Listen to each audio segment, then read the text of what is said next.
नमस्कार मित्रों, आज 10 मई 2023 और वार है बुधवार। और बुधवार के दिन हम प्रस्तुत करते हैं दीनदयाल की चौपाल कार्यक्रम में हिंदी बाल कहानी का वाचन। तो 7 बज चुके हैं और 7 बजते ही शंकर धाकड़ का कमेंट आ गया है हमारे धर्मपुत्र इंदौर से, इंदौर मध्य प्रदेश। शंकर धाकड़, स्वागत, वंदन, अभिनंदन, शुभ संध्या, सादर प्रणाम। क्या बात है, बहुत खूब, खुश रहो, मेरी बहुत बहुत शुभकामनाएं। और सुरेश चंद्र सरवारा जी कोटा से, हमारे बाल कविता और बाल गीतों के जादूगर सुरेश चंद्र सरवारा कोटा से, शुभ संध्या, आपको भी प्रणाम। तो शुरू करने से पहले थोड़ी बहुत बात भी हो जाए। एक तो खास बात यह है कि वरिष्ठ साहित्यकार, नाट्यकर्मी, जिनकी अनेक किताबें हैं, रिंद्रोही, घर तो नाम है भरोसेरो, है ना। इसके अलावा धर्मयुद्ध, मुक्ति गाथा, विरासत, बलिदान, ये नाटक हैं। और खूब सारी किताबें हैं हिंदी राजस्थानी में। और आपको खूब सारे अवार्ड मिले हैं। साहित्य अकेडमी दिल्ली से आप सम्मानित हुए हैं, पुरस्कृत हुए हैं। और संगीत नाटक अकेडमी जोधपुर से भी आप पुरस्कृत हैं। और NSD के उपाध्यक्ष डॉक्टर अर्जुन देवचारण जी, तो आपको जन्मदिन की बहुत बहुत बधाई, हार्दिक शुभकामनाएं। और इसके बाद एक समाचार है, राजस्थान साहित्य अकेडमी उदयपुर से तो डॉक्टर दुलाराम सारण इस संस्था के अध्यक्ष और अकेडमी के सचिव हैं डॉक्टर बसंत सिंह सोलंकी जी। तो इन दोनों की विज्ञप्ति के अनुसार राजस्थान के रचनाकारों से पांडुलिपियां मांगी गई हैं वर्ष 2023-24 के लिए। पांडुलिपियां मांगी हैं और आर्थिक सहयोग के लिए भी साहित्यकारों से आवेदन मांगे गए हैं। और छपी हुई किताब पर, प्रकाशित ग्रंथों पर भी आर्थिक सहयोग के लिए वो भी किताबें और प्रपत्र मांगे गए हैं। तो नेट पर आप देख सकते हैं। ये कार्यक्रम जो है, ये जितने भी आवेदन हैं अकेडमी को जो भेजने हैं वर्ष 2023-24 के लिए, तो ये 31 मई 2023 को शाम के 5 बजे तक वहाँ पहुँच जाने चाहिए। फिर बाद में किसी को किताबों पर सहयोग मिलेगा, छपी हुई किताबों पर, किसी को पांडुलिपियों पर सहयोग मिलेगा, किसी साहित्यकार को आर्थिक सहयोग मिलेगा। इस तरह के योजनाओं में एकेडमी की अनेक तरह की योजनाएं हैं और पहले भी खूब सारा एकेडमी से सहयोग मिला है। तो अब आज हिंदी बाल कहानी जो सुनाने जा रहा हूँ आपको, उसके रचनाकार हैं, हनुमानगढ़ के रचनाकार हैं श्री नरेश मेहन। तो आपकी कई किताबें हैं, हिंदी की है पेड़ का दुख, और एक है घर, एक खेजड़ी बुआ, और ये इनकी हिंदी में चौथी किताब है नन्ही पातली। तो आपकी 4 किताबें प्रकाशित हो गई हैं। और एक राजस्थानी में भी आपकी किताब आई है, रूख ने गले लगावा। बहुत बढ़िया, खूब आप सृजन करते रहते हैं, बड़े ऊर्जावान हैं, मिलते हैं। तो बहुत बातें होती है साहित्य की भी। हाँ, एक और बात बताना चाहूँगा कि अभी श्याम सुंदर श्रीवास्तव जी का भी मैंने एनिवर्सरी का भी पढ़ा था फेसबुक में। आपकी भी सालगिरह है, शादी की सालगिरह पर आपको इस मंच की ओर से बहुत बहुत बधाई। दीनदयाल की चौपाल की ओर से श्याम सुंदर जी श्रीवास्तव को, आप दोनों को बहुत बहुत बधाई। और अब कमेंट आ रहे हैं संजू श्रृंगी कोटा से और नीना सिंह सोलंकी भोपाल से। भाई नमस्कार संजू श्रृंगी, आपको बहुत बहुत नमस्कार। और आपके सबके मित्रों के कमेंट आते रहते हैं, बहुत अच्छा लगता है। तो इनके बारे में और क्या बताऊं। 7 जुलाई 1959 नरेश मेहन का जन्मदिन है। और MA हिंदी में और MCOM व्यावसायिक प्रशासन में और श्रम कानून और श्रम कल्याण एवं कर्मी प्रबंध में डिप्लोमा, और पत्रकारिता जनसंचार में भी आप स्नातक हैं। पुस्तकालय विज्ञान एवं प्रबंध में आप डिप्लोमा आपने लिया है। हिंदी और राजस्थानी में लगभग 40 साल से आप लिखते आ रहे हैं और खूब लिखते हैं, खूब बातें करते हैं, बड़े मिलनसार व्यक्ति हैं। और हिंदी राजस्थानी में बराबर लिख रहे हैं। जिला प्रशासन की ओर से भी आपको सम्मानित किया गया था। और इसके अलावा 2003 में जिला प्रशासन की ओर से, और हमारी एक संस्था भी है राजस्थान साहित्य परिषद हनुमानगढ़, इस संस्था की ओर से भी आपको 2003 में कर्णिदान बारठ स्मृति काव्य, हिंदी काव्य साहित्य पुरस्कार आपको दिया गया था 2003 में। नरेश जी को और भी लायंस क्लब की ओर से, सृजन संस्थान श्री गंगानगर की ओर से भी आपको 2010 में सम्मानित किया गया। और अनेक पत्र पत्रिकाओं में आप छपे हैं, सारिका, मधुमती, हंस आज जिंदगी, जागती ज्योत, माणक, समकालीन भारतीय साहित्य, नवा टाइम्स, राजस्थान पत्रिका, पंजाब केसरी, दैनिक भास्कर, टाबर टोली, दैनिक नवज्योति, सीमा संदेश, दैनिक तेज और रूडो राजस्थान सहित अनेक पत्र पत्रिकाओं में आप समय समय पर प्रसारित होते रहे हैं। आकाशवाणी और दूरदर्शन से भी आपकी रचनाएं आई हैं। और अब मैं आपकी एक कहानी का वाचन करता हूं।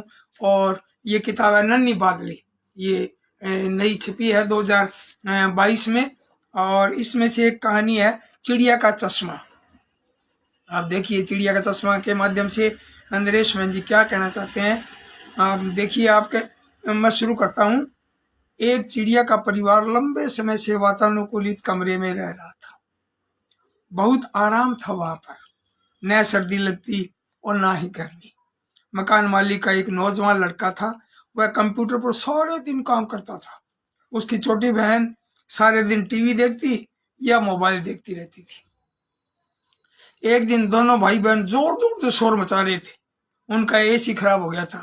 चिड़िया के परिवार को भी बहुत गर्मी लगी।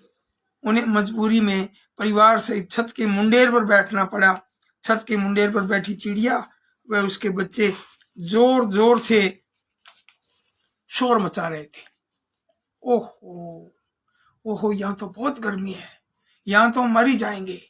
एक चिड़िया जो दूर बैठी थी उनका शोर सुनकर उनके पास आ गई और उसने ध्यान से देखा। यह मोटी ढुलमुल भूरी सी चिड़िया कौन है? एक बुजुर्ग चिड़िया ने उसे पहचान लिया। अरे, ये तो भूरी बहन है। मुझे पहचाना भूरी? बताओ मैं कौन हूं? भूरी ने कहा, बहन मेरे पास आओ, मुझे दूर से दिखता नहीं है।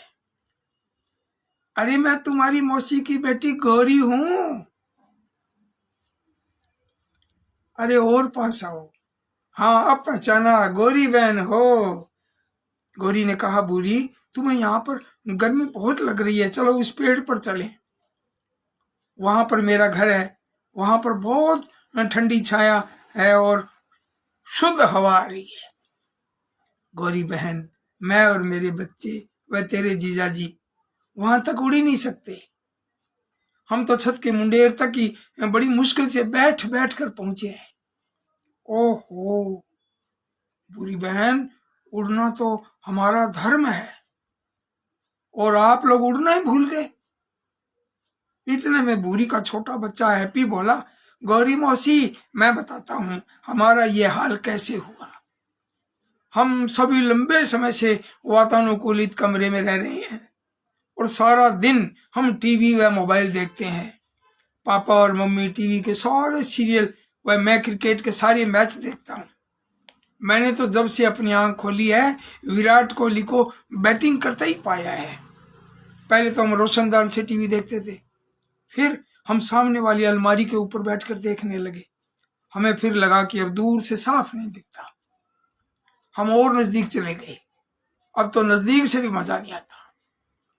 हम बीच में पड़े किताबों के रैक पर बैठ गए। वहां पर मालिक का एक पुराना सा चश्मा खुला रखा हुआ था। हमने मालिक के चश्मे से टीवी देखा तो हैरान रह गए। अरे, इससे तो बहुत साफ दिख रहा है भाई। अब हमारा परिवार चश्मे के पीछे बैठकर आराम से टीवी देखता है। भूरी का छोटा बच्चा टोनी बीच में बोला, मौसी ये पेड़ कैसे होते हैं? हमने तो सिर्फ टीवी पर ही देखे हैं। हम तो जन्म से टीवी देख रहे हैं मौसी। गौरी ने कहा, तुम प्रकृति के जीव हो, मानव की तरह प्रकृति से दूर होते जा रहे हो। यह हमारे लिए खतरनाक बात है। एक दिन तुम्हें ब्लड प्रेशर, शुगर जैसी बीमारियां हो सकती है। अपने आप को संभालो बेटे। इतने में एक बिल्ली का बच्चा जो उनकी बातें सुन रहा था भागकर अपनी माँ के पास गया और बोला, मम्मी आज शिकार अपने आप मिल गया। 4-5 मोटी मोटी चिड़िया मुंडेर पर बैठी है। वे न तो उड़ सकती है और ना ही पूरी तरह देख सकती है। हम उन्हें आराम से पकड़ सकते हैं। बिल्ली बोली, नहीं बेटे, वह अपनी आदतों की मारी हुई है। हम इंसानों की तरह मजबूरी का नाजायज फायदा नहीं उठा सकते। हमारे भी कुछ सिद्धांत हैं। वह चिड़िया प्रकृति के साथ नहीं रही, इसलिए सजा भुगत रही है। भूरी का बच्चा बोला, माँ अब हम मनुष्य के बनाए घर में नहीं रहेंगे, हम अपने प्रकृति द्वारा दिए गए घर पेड़ पर परिवार सहित रहेंगे, जिससे हम सब स्वस्थ रह सकें और मैं भी अपने भाई बहनों के साथ खेल सकूं। मानव प्रकृति के विरुद्ध चल रहा है, इसलिए उसे अस्पताल व दवाओं की अधिक आवश्यकता पड़ती है। हम प्रकृति के जीव हैं, है ना मम्मी? हमें न दवाइयाँ चाहिए और न ही अस्पताल। अब हम पेड़ पर रहेंगे। तो भाई ये कहानी नन्ही बादली पुस्तक में से मैंने आपको सुनाई है, और कहानी का नाम चिड़िया का चश्मा, और इसके रचनाकार थे नरेश मेहन हनुमानगढ़। तो आपको कहानी जरूर पसंद आई होगी। और हमारे नरेश जी जैसे पर्यावरण पर बातें करते हैं, कहानियां भी पहले लिखी है खेजड़ी बुआ। अब किताब का नाम ही देखो आप, खेजड़ी बुआ। और एक कविता की थी इनकी, बड़ी बढ़िया किताब चली, खूब लोगों ने पसंद की, पेड़ का दुख। और एक थी घर, है ना, घर और पेड़ का दुख, खेजड़ी बुआ और ये नन्ही बादली। तो ये इनका रचना क्रम जो है, इसके माध्यम से मैंने कुछ बातें बताई आपको, इनकी कहानी सुनाई, और आपने खूब कमेंट किए। तो मैं अब कुछ कमेंट बोल दूंगा आपके। नीना सिंह सोलंकी, प्रणाम प्रणाम आपको भाई, बहुत बहुत प्रणाम। और श्याम सुंदर जी भाई, आपको फिर से बधाई आपको। और तोड़ाराम स्वामी जख्मी, राम राम, बिल्कुल राम राम भैया आपको, भाई साहब कोटि कोटि प्रणाम। क्या बात है भाई, हैं, साधुवाद, क्या बात है। तोड़ाराम जी खूब कमेंट करते हैं भाई। नपे सिंह जी मालड़ा हरियाणा से, सादर प्रणाम आपको भी भाई, आपके भी राम राम मिलते रहते हैं फेसबुक पर भी, आपको भी बहुत बहुत नमस्कार प्रणाम। और आपको रचना पसंद आई, इसके लिए आपका बहुत बहुत आभार। एस विक्रम, सुनील गज्जानी जी बीकानेर से एस विक्रम आए हैं। नीता अवस्थी और राजाराम स्वर्णकार, शानदार कहानी वाचन, क्या बात है। राजाराम स्वर्णकार जी बीकानेर से आप पधारे हैं, आपका बहुत बहुत स्वागत।